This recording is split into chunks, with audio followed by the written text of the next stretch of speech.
नमस्ते। आज हम बात करेंगे एक ऐसी किताब की जिसने सिर्फ एक महाकाव्य ही नहीं रचा बल्कि एक पूरी की पूरी भाषा को उसकी अपनी आवाज दे दी। ये जो किताब दिख रही है, देखने में तो ये एक साधारण सी पुरानी लाल किताब लगती है ना, लेकिन इसके पन्नों के अंदर एक पूरी क्रांति छिपी हुई है। एक ऐसी क्रांति जिसने नेपाल की साहित्यिक और सांस्कृतिक दुनिया को समझिए हमेशा हमेशा के लिए बदल दिया। तो चलिए पता लगाते हैं कि आखिर इसमें ऐसा क्या खास है। तो ठीक है, शुरुआत करते हैं इस किताब के सफर से। ये समझने की कोशिश करते हैं कि ये किताब आई कहां से और इसने आखिर किस बड़ी मुश्किल का हल निकाला। और सबसे मजेदार बात पता है क्या है? ये कोई नई कहानी नहीं है, ये तो हमारी सदियों पुरानी रामायण ही है। लेकिन जैसा कि इस टाइटल पेज पर साफ साफ दिख रहा है, ये कोई आम रामायण नहीं, ये भानुभक्त की लिखी हुई एक बहुत ही खास रामायण है। अब देखिए, उस जमाने में नेपाल में भाषा को लेकर एक बहुत बड़ी खाई थी। मतलब सारा ज्ञान, सारा साहित्य, सब कुछ संस्कृत में लिखा जाता था। और संस्कृत खूबसूरत भाषा है, लेकिन आम लोगों के लिए समझना बहुत मुश्किल था। तो इसका सीधा सा मतलब ये हुआ कि रामायण जैसे महान ग्रंथ बस कुछ गिने चुने विद्वानों की अलमारियों तक ही सिमट कर रह गए थे।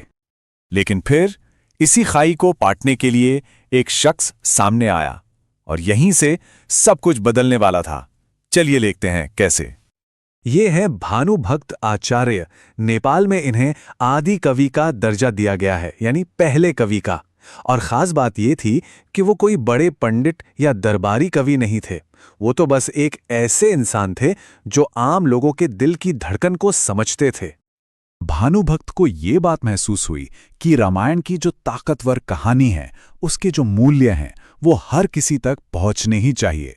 तो बस उन्होंने एक मिशन बना लिया। मिशन था इस महाकाव्य को संस्कृत के ऊंचे सिंहासन से उतारकर हर एक नेपाली के घर के आंगन तक पहुंचाना। तो फिर चलिए अब जरा किताब के अंदर झांकते हैं और देखते हैं कि उन्होंने ये कमाल का काम आखिर किया कैसे। तो देखिए, उन्होंने पूरी की पूरी रामायण का अनुवाद किया।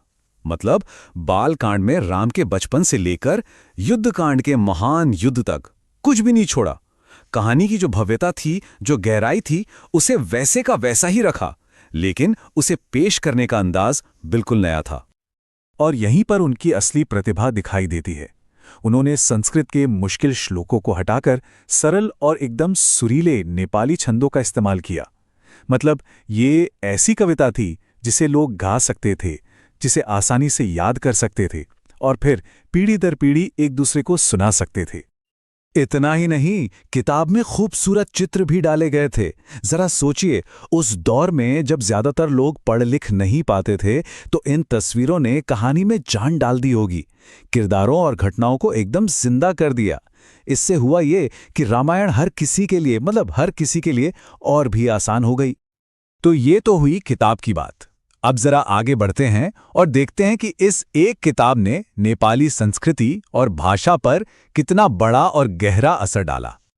देखिए, भानुभक्त से पहले क्या था? नेपाली भाषा कई अलग अलग बोलियों में बिखरी हुई थी। कोई एक स्टैंडर्ड रूप था ही नहीं। लेकिन जब उनकी रामायण गांव-गांव, घर-घर पहुंची, तो इसने भाषा को एक कॉमन रूप दे दिया। एक ऐसा रूप जिसे हर कोई समझता था, हर कोई अपनाता था। इसी चीज को हम कहते हैं भाषाई एकीकरण। ये तब होता है जब कोई एक किताब इतनी ज्यादा पॉपुलर हो जाती है कि उसी की भाषा पूरे देश के लिए एक स्टैंडर्ड बन जाती है। और भानुभक्त की रामायण ने नेपाल के लिए बिल्कुल यही काम किया। तो आखिर में सवाल ये उठता है कि भानुभक्त और उनके इस शानदार काम की विरासत क्या है? हमें क्या याद रखना चाहिए? सच तो ये है कि भानुभक्त ने सिर्फ शब्दों का अनुवाद नहीं किया था।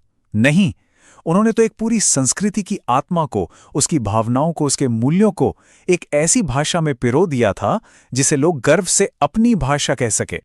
तो देखिए, उनकी रामायण ने नेपाली को एक दमदार साहित्यिक भाषा बना दिया। इसने नेपाल के लोगों को एक ऐसी कॉमन कहानी दी जिसने सबको एक धागे में पिरो दिया। इसी काम ने भानुभक्त को हमेशा के लिए आदि कवि बना दिया। और सबसे बड़ी बात, इसने ये साबित कर दिया कि महान साहित्य वही है जो सबके लिए हो, सब तक पहुंचे। और यहीं पर हमारे लिए भी एक बड़ा सवाल खड़ा होता है ना?